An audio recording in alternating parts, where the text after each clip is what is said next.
Kali ini kita akan membahas tentang satuan kebahasaan.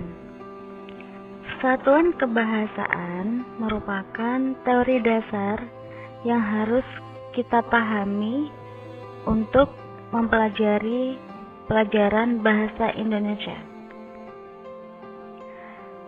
Ada 10 satuan kebahasaan dalam linguistik atau yang dikenal dengan ilmu bahasa. Tetapi yang akan kita bahas kali ini adalah setengah dari satuan kebahasaan itu sendiri.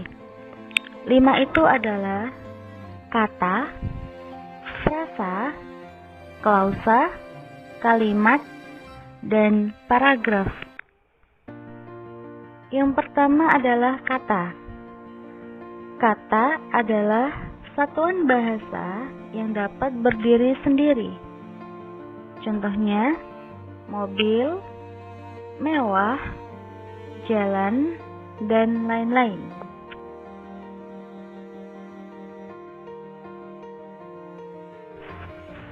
Yang kedua adalah frasa.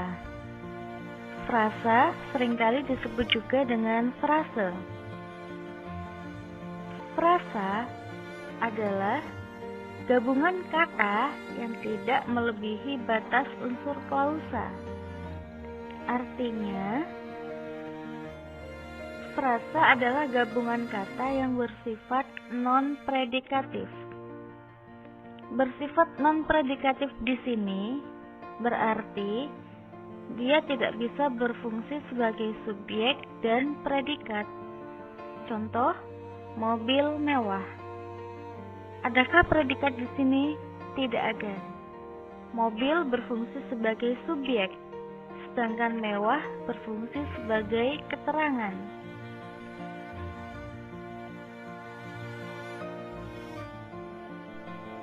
Yang ketiga adalah klausa.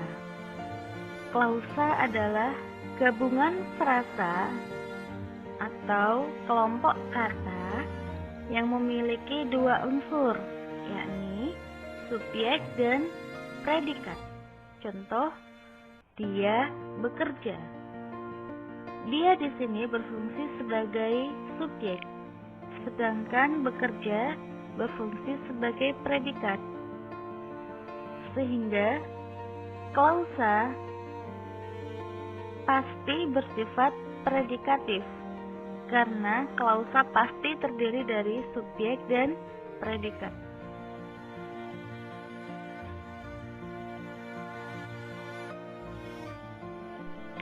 Yang keempat adalah kalimat.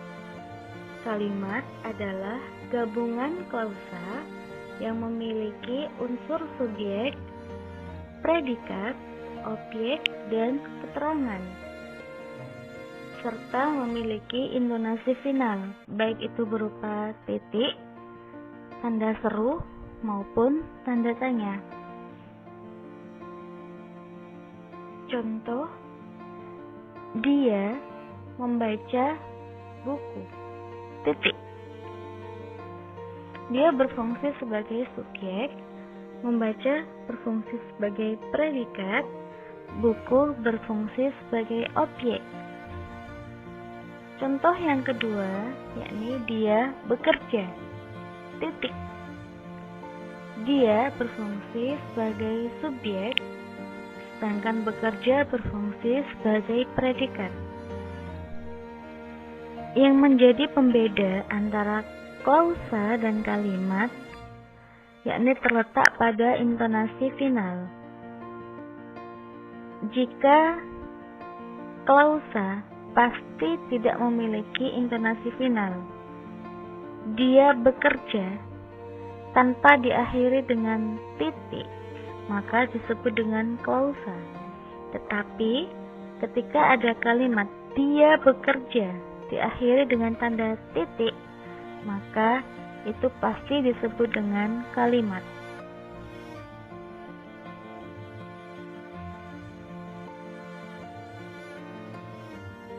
Terakhir adalah paragraf. Paragraf adalah gabungan dari beberapa kalimat yang terdiri dari kalimat utama dan kalimat penjelas. Contoh, setiap pagi dia bekerja. Dia menyukai pekerjaannya sebagai guru. Dia sering mengisi waktu luangnya ketika libur dengan membaca buku. Dia merupakan seseorang yang tekun dan rajin. Kalimat utama dalam paragraf ini adalah dia merupakan seseorang yang tekun dan rajin. Sedangkan kalimat penjelasnya dimulai dari kalimat pertama hingga kalimat ketiga.